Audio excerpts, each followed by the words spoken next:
Hello and welcome back to another Magic the Gathering EDH deck tech idea. Today we are taking a look at the Mindskinner. It is a 3 mana 10/1 and it can't be blocked. Furthermore, it has a replacement effect. If a source you control would deal damage to an opponent, prevent that damage, and each opponent mills that many cards. We are playing a mono blue control and mill deck that wants to win by milling our opponents out, most preferably with our commander connecting to them and then milling them for a bunch. It is not that common that a lot of equipment spells fit in a mono blue deck, but especially in this deck, suiting up your commander can win you the game. So we play equipments like Sword of the Animist, a 2 mana legendary artifact, and equipped creature gets +1/+1, and whenever equipped creature attacks, you may search a library for a basic land card, put it onto the battlefield tapped and then shuffle. Let's be clear here, this card won't win you the game due to its +1/+1, but it will also be one of your tasks to control the game, so having additional mana available definitely helps out. We play Commander's Plate, a 1 mana artifact, and equipped creature gets +3/+3 and has protection from each color that's not in your commander's color identity.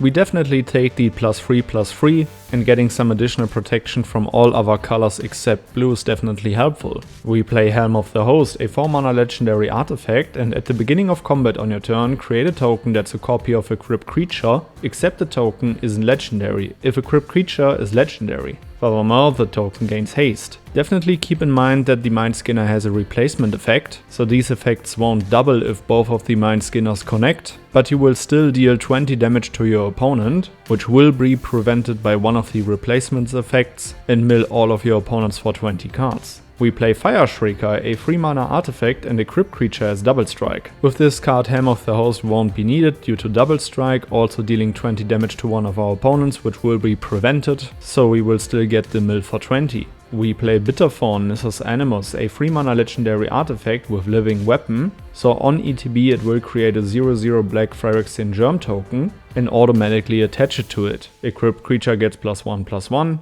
and it also has the same attack trigger as the Sword of the Animist, so you may search a library for a basic land card and put it onto the battlefield tapped. This equipment shares the same mana spot as the Mindskinner, but depending on how the game progresses, it can definitely be worth playing first before the Mindskinner, so you can fix your land base. We also play Gavel of the Righteous, a 2 mana artifact equipment, and at the beginning of combat on a turn, put a charge counter on Gavel of the Righteous. Equipped creature gets +1/+1 for each counter on Gavel of the Righteous, and as long as Gavel of the Righteous has 4 or more counters on it, equipped creature has Double Strike. Bringing this equipment out really early on can accelerate into the late game, not only by pumping your creature up, but also giving it Double Strike. It is pretty clear what our deck wants to do, so we gotta play a lot of protection for the Mindskinner. So we play Slip Out the Back, a 1 mana instant, put a 1/1 counter on target creature and it phases out. We play Fierce Guardianship, a 3 mana instant, and if you control a commander, you may cast a spell without paying its mana cost, and counter target non-creature spell. We play Counterspell, a 2 mana instant, counter target spell. We play an Offer You Can't Refuse, a 1 mana instant, counter target non-creature spell, and its controller creates 2 treasure tokens. Giving our creature hexproof will even prevent our opponents from targeting it with any removal, so we play Swiftfoot Boots, a 2 mana artifact, and equip creature as hexproof and haste. Last but not least, we play Negate, a 2 mana instant, counter target non-creature spell.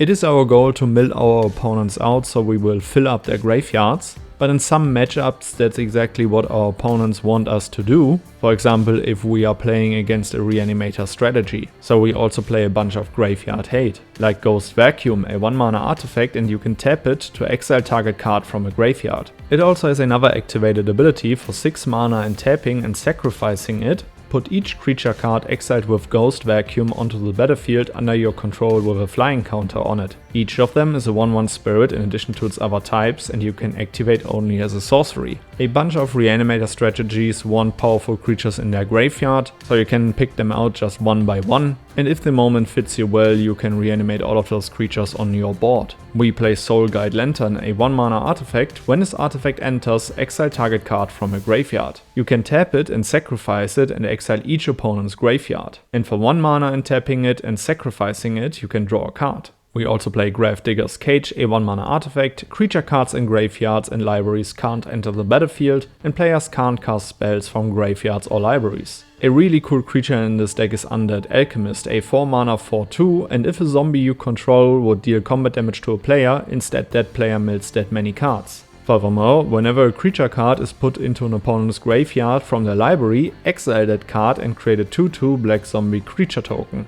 We play Soulless Jailer, which is also a great blocker because for 2 mana you get a 0/4 and permanent cards in graveyards can't enter the battlefield and players can't cast non-creature spells from graveyards or exile. Last but not least, we play Unlicensed Hearse, a 2 mana 0/0 and you can tap it and exile up to 2 target cards from a single graveyard. Its power and toughness are each equal to the number of cards exiled with it. And now let's talk about a few other powerful creatures in this deck. We play Zelix, Zanity Flayer, a 3 mana 2/3, and whenever a player mills 1 or more creature cards, you create a 1/1 black horror creature token, and for 1 mana and tapping it, target player mills 3 cards. For additional protection for the Mindskinner, we also play Ezio, Wardwing Familiar, a 2 mana 1/3 with flying, and spells your opponents cast that target 1 or more commanders you control cost 3 more to cast. One of our strongest beaters is Jace's Phantasm, a 1 mana 1/1 with flying, and Jace's Phantasm gets +4/+4 as long as an opponent has 10 or more cards in his or her graveyard. We are playing a mono blue deck, so it is totally fine to do everything to win the game, so we play Harbinger of the Seas, a 3 mana 2/2, and non-basic lands are islands. At the right time we also want to flash in Fairy Mastermind, a 2 mana 2/1 with flash and flying, and whenever an opponent draws their second card each turn, you draw a card. For 4 mana each player draws a card. It is a common thing in Commander that people play around card advantage engines, so we definitely have to play Fairy Mastermind to also profit from their engines. Last but not least, we also play Bruvek, the Grandiloquent, a 3 mana 1/4, and if an opponent would mill 1 or more cards, they mill twice that many cards instead, which can definitely be devastating for your opponents depending on if the Mindskinner connects with Bruvek on the battlefield. You want to win more? You get it. Another really cool equipment in this deck is Strata Scythe, a 3 mana artifact with imprint. So when it enters the battlefield, search a library for a land card, exile it and then shuffle your library. Equipped creature gets +1/+1 for each land on the battlefield with the same name as the exiled card. Of course we will go for one of our islands in our deck, and due to us playing a mono blue deck, this can definitely be a great anthem effect for the Mindskinner. Alright guys, these were a few cards that I would play in the Mindskinner. Make sure to check out my full deck list in the notes below. Let me know which cards you would add to the deck, which legendary creature I should feature next, and then I would say see you in the next one. Goodbye guys.